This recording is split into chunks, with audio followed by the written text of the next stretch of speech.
મોદી સાહેબ આવે ને એટલે હૃદયથી ખૂબ રાજીપો.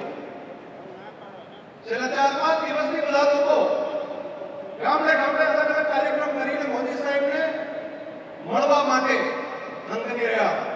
અને અહીંયા હું જોઈ રહ્યો છું હજારોની સંખ્યાની અંદર મારી માતાઓ બહેનો એ તો કેટલાય દિવસથી રાહ જોતી હતી, ગાણા ગાતી હતી અને ક્યારે અમારા બેટાને અમે મળીએ એ પ્રમાણેના બધા ગાણા પણ ગામે ગામ ગાઈ અને જાણે દિવાળી જેવો ઉત્સવ હોય એવો ઉત્સવ આપણા ભાવ થરાદ અને બનાસની આ ધરતી પર હતો. અને સૌથી આનંદ એ બાબતનો છે કે મોદી સાહેબ અહીંયા આવ્યા છે ત્યારે ભારતને વધુ સુરક્ષિત કરવા માટે એક મોટું એરપોર્ટ અહીંયા આગળ એમણે નિર્માણ કર્યું અને આજે અહીં અંદર વિમાન ઉતાર્યું. મોદી સાહેબે વિમાનમાં બેસીને આપણી ધરતી ઉપર અહીંયા આવ્યા. પહેલી વખત કદાચ આ ઘટના છે.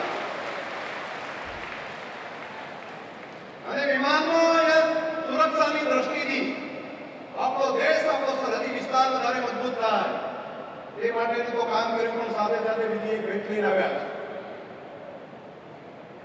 અહીં આગળ આપણા વિસ્તારની અંદર આપણા બાજુના ગામની અંદર આ નાણીની બાજુમાં સાપરા ગામ છે, ત્યાં આગળ સિવિલ આપણા એવિએશનનું માટેનું ટર્મિનલ બનાવવાની મંજૂરી પણ રાજ્ય સરકારને સૂચના આપી છે.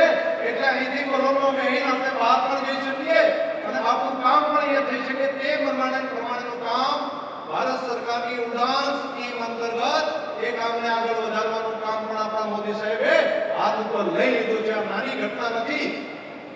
અહીંના ખેડૂતોનો તૈયાર થયેલો માલ આખો જિલ્લો ઓર્ગેનિક આપણે બનાવવા જઈ રહ્યા છીએ. પ્રાકૃતિક ખેતી કરવા આપણે સંકલ્પ કર્યો છે.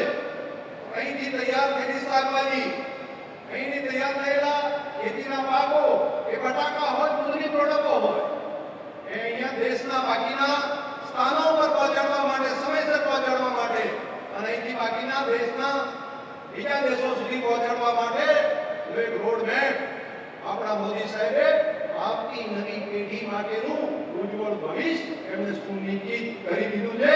એ માટે હું હૃદયપૂર્વક આ આખી સરહદી વિસ્તારના પ્રજાજનો વતી માન્ય મોદી સાહેબનો હૃદયપૂર્વક